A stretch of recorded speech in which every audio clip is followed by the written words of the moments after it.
Kita lanjutkan perbincangan dengan Pak Airlangga. Pak Airlangga, tahapan yang sebelumnya beredar itu, apakah itu valid atau akan ada perubahan lagi? Jadi tidak ada tahapan yang pemerintah sedang menyiapkan mengenai mekanisme. Mekanisme itu tentu terkait dengan kesiapan protokol, disiapkan masing-masing KL, kemudian kesiapan daerah disiapkan oleh kepala-kepala daerah, dan seluruhnya tentu dikoordinasikan dengan Satgas COVID-19. Dan ini disiapkan dengan tim dari Bappenas, punya indikator kesehatan yang di-track setiap hari. Kemudian juga ada protokol yang disiapkan untuk buka tutup. Jadi artinya jangan sampai terjadi secondary wave, dan apabila terjadi secondary wave ditutup kembali. Jadi kalau yang namanya pandemik itu adalah diputuskan oleh WHO. Maka selama WHO belum mengambil keputusan berbeda, kita PSBB. Nah, tentu ada yang tadi terkait dengan penyesuaian, ini yang disiapkan oleh pemerintah.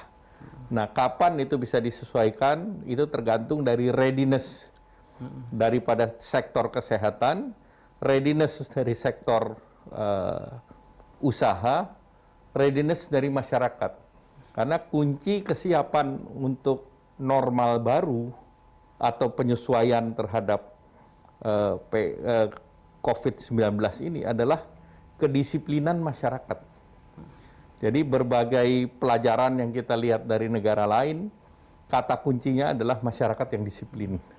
Dengan masyarakat disiplin, maka mata rantai COVID-19 itu bisa ditekan ke bawah. Itu epicentrum Jakarta rencananya akan dihentikan PSBB-nya 4 Juni nanti. Apakah itu berarti new normal tahap pertama mulai berlaku saat itu?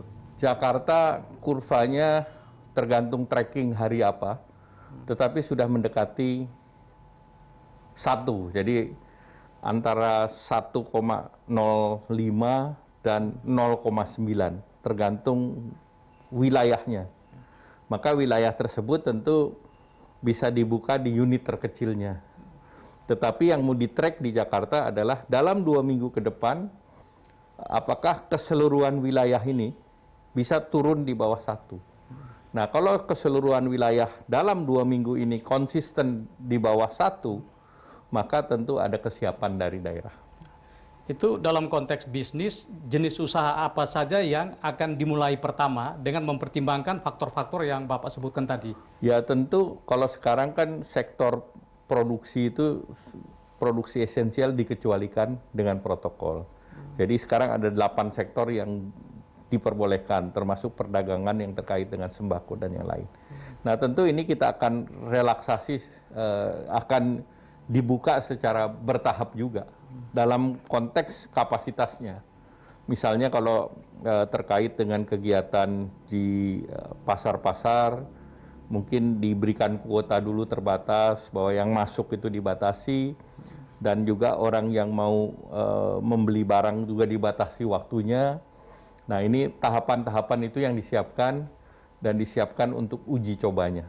Rencananya di bulan berapa sudah bisa pulih? Kita tidak bisa mengatakan bulan berapa pulih karena itu tergantung dari perkembangan dari penyakit itu sendiri. Jadi seluruhnya sifatnya dinamis. Tetapi apabila bisa melakukan penyesuaian terhadap kondisi normal baru sebelum vaksin ditemukan, maka kegiatan produktif itu bisa dipersiapkan secara bertahap.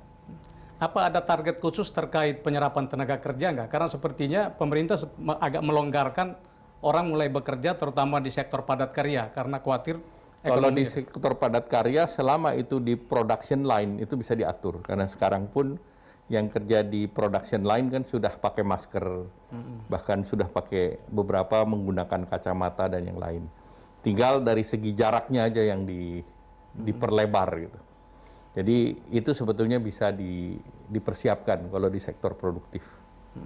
Pak Airlangga, ini kalau kita lihat data agak beda dari versi pemerintah, Depnaker ada 2 juta yang kena PHK dan dirumahkan, versi Kadin sekitar 6 juta. Apakah nanti ketika new normal berlaku, kawan-kawan kita ini bisa mulai dipekerjakan kembali atau apa? Jadi data itu sebetulnya mereka yang belum mendapat pekerjaan itu ada sekitar 7 juta. Nah, kemudian mereka yang terimbas oleh COVID itu datanya 2 juta. Nah, data dari 2 juta yang sudah terverifikasi BPJS Ketenagakerjaan itu 1,8 juta. Nah, data ini adalah mereka yang kena PHK dan mereka yang dirumahkan. Karena tidak semua mudah melakukan PHK karena ada pembicaraan antara pekerja dan serikat pekerja, pemberi kerja dan serikat pekerja untuk menyelesaikan persoalan itu. Jadi ini yang kita perlu jaga agar angkanya ini tidak bertambah. Jadi fix di 2 juta ya, bukan 6 juta Pak ya? Bukan soal fix di angka karena ini semuanya sifatnya dinamis. Jadi ini seperti potret hari ini 2 juta.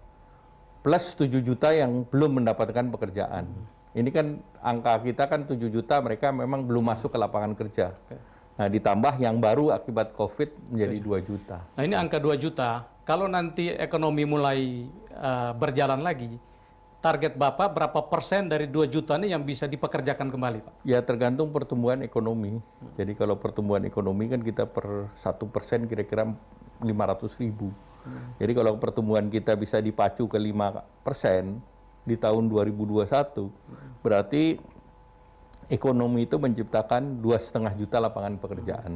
Jadi kalau pertumbuhannya lebih rendah, maka penyerapan tenaga kerja juga akan lebih rendah. Apakah ada pembicaraan dengan dunia usaha agar mereka mulai pelan-pelan untuk mempekerjakan kembali mereka yang sudah di PHK? Jadi pertama kan dunia kerja ini terjadi yang namanya demand shock.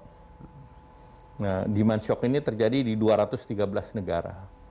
Jadi yang membedakan tahun 98 dan 2008 itu tidak terjadi demand shock.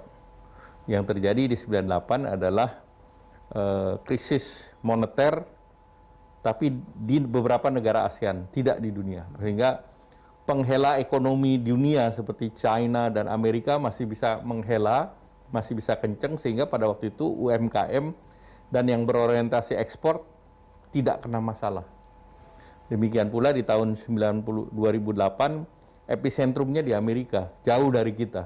Dan itu bicaranya secondary mortgage, yang Indonesia waktu itu tidak punya regulasi secondary mortgage.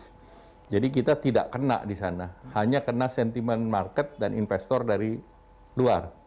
Tetapi yang sekarang epicentrumnya ada di 213.